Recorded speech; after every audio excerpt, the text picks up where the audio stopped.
LeBron James has a 16-year-old son you may have heard about named Bronny. He's a sophomore in high school, and this extension for LeBron, the 2 years, will get him to 2022, 2023, right around the time that Bronny would be eligible to join the NBA. LeBron was on the Uninterrupted podcast, which he has a financial stake in. Speaking of mogul, always got his hands in something, right? He is a businessman, as Jay-Z would say. You guys probably didn't think I knew that. But LeBron essentially weighing in and essentially saying about a year and a half ago that I don't care how many titles I win. I don't care if I go back to Cleveland and win one. I don't care if I win one with the Lakers, whatever. The best thing that could ever happen to me on a basketball court, no matter how many Larry O'Briens I hoist, would be this. What was the greatest achievement of my life? If I'm on the same court as my son in the NBA, that will be number one in my lifetime as an NBA player. Play together. Or play against. Now, this was said 18 months ago. Fast forward, he's got a title with the Lakers. His son continues to ascend. He's 16. Jay, is this a possibility of happening? He's LeBron James. He's arguably the greatest player to ever play the game, regardless of whether you have him 1, 2. I know Paul Pierce has him in the, just barely in the top 5, which is ludicrous, by the way. But still. It is. Like, it's the greatest player in the game. So my thing is, Bronny James. I know, but I'm just hearing it again. Well, that's Paul Pierce. That's a whole different conversation. I don't want to go on a tangent. Let's get back here to what we were talking about.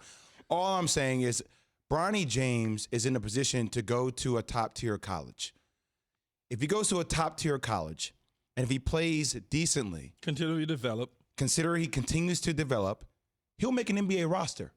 There are a lot of people who are on NBA rosters who are right there on the cusp of being in the G League, being overseas. But this reality of business is all about relationships. It's all about relationships. You cannot tell me, now that could be with the Lakers or it could be with another organization, that a team would not draft Bronny James, granted he keeps developing, okay? That's the key. In order for him to potentially say, hey, maybe your dad would like to come here and play with you at the tail end of his career. That would do, and Key just talked about this, the incentivization. Is that even a word? I just made it up. I said it. It is now. It is now. For a team to do that, to say, come to my organization, increase the value of my organization, fill the seats with fans, and play with your son and live out your dream at the tail end. If the Lakers can't do that, some organization will take a chance on Bronny James to do that. As long as he continues to develop, I mean, it's hard. Look, he's not a 6'7" freshman. You know what I'm saying? He's a smaller guard that's a freshman in high school that has some time to develop into his body. When you think about LiAngelo Ball 6 years ago was a itty-bitty dude. You mean LaMelo? I mean LaMelo. LaMelo. Yeah. There's a lot of balls. Yeah, it's a lot of them. He was a small. Now he's a 6'7.5", 6'8" guard. Mm-hmm. So as he continues to grow and get better at it, then yes, I'm an owner of the Sacramento Kings, for instance. Just use that team. I'm willing to sign LeBron James to help me build an infrastructure, fan base, whatever it is that we're looking for at that time.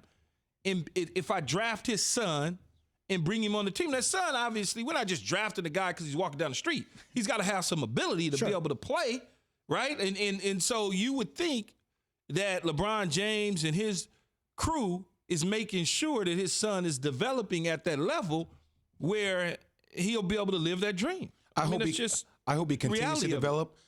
But Bronny James does not need to be 6'7" to be drafted. You can draft. No, you don't need to be 6'7". I'm just saying, as you continue, because he's so young, how hard is it to evaluate somebody in the ninth grade? No, I think he's a sophomore. He's a sophomore. 10th grade. 10th grade. Yep. All I'm going to say, though, is let's say hypothetically, and this won't happen because obviously being around great players and having access to the resources and facilities, his game will continue to blossom, continue to develop. But let's say hypothetically his game doesn't develop and it stays the same. Maybe he just grows a couple inches. Maybe he's 6'3", 6'4". You're going to take a chance on him in the second round because of the opportunity. Because of the opportunity that LeBron James might come to your organization to play a year with Bronny James, his son. Or the Lakers will find some way to bring him on board. I'm just saying if you're an owner or a GM, you're looking at this differently especially if he doesn't develop in the second round, later in the second round.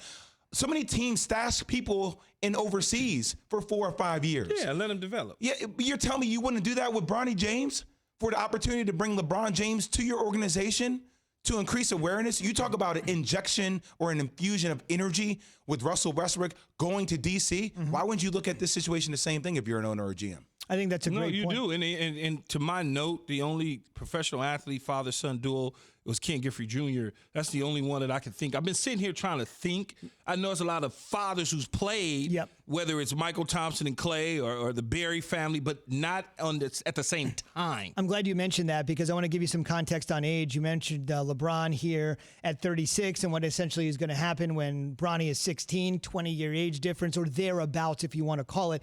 Great call, Key. Ken Griffey Jr. and Sr. joining the Mariners. Stole your notes. Back in the day. Yeah, you're beating me at my own job. Don't be too good at this. I got to fill in the gaps here a little bit. The elder Griffey Sr. was 40. Griffey Jr. was 20. So right there, right around 20. So 40 and 20 in that baseball comparison. But that's the most notable one, at least for the moment.